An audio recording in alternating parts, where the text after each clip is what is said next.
Nagkakagulo ngayon ang netizens matapos ang trending TikTok video ni Jillian Ward kung saan muling napag-usapan ang misteryosong big guy na patuloy niyang hindi nire-reveal sa publiko. Dahil sa ilang detalye at visual clues sa naturang video, nahati ang opinyon ng fans at online community kung sino nga ba ang lalaking nasa likod nito, dahilan upang mas lalo pang uminit ang diskusyon sa social media. May grupo ng netizens na mariing nagsasabing hindi umano si Eman Bacosa ang mystery big guy, taliwas sa naunang hinala ng marami.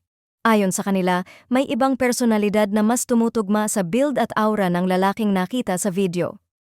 Lumutang ang pangalan ni Rahel Birria matapos may ilang fans na maglabas ng sariling obserbasyon, kabilang na ang umano'y matagal na nitong pagpaparamdam at pagiging malapit kay Jillian.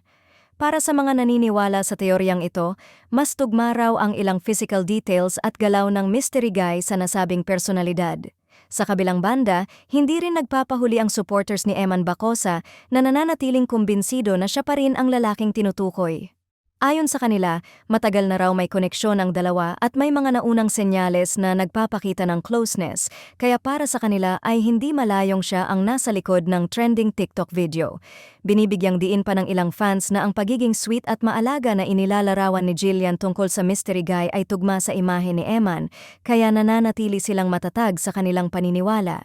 Dahil sa magkaibang opinyon ng dalawang kampo, naging mas mainit ang usapan online kung saan may mga debate at pagsusuri pa ng maliliit na detalye tulad ng body language, silhouette, at overall presence ng lalaking nasa video.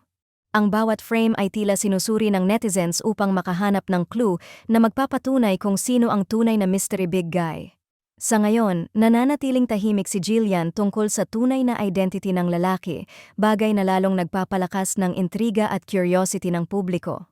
Habang patuloy ang spekulasyon at paghahati ng opinyon sa pagitan ng dalawang pangalan na lumulutang, malinaw na ang hindi pa pagre-reveal ng actress ay mas lalo pang nagpapataas ng excitement at anticipation ng fans na sabik ng malaman ang katotohanan sa likod ng trending TikTok video na ito.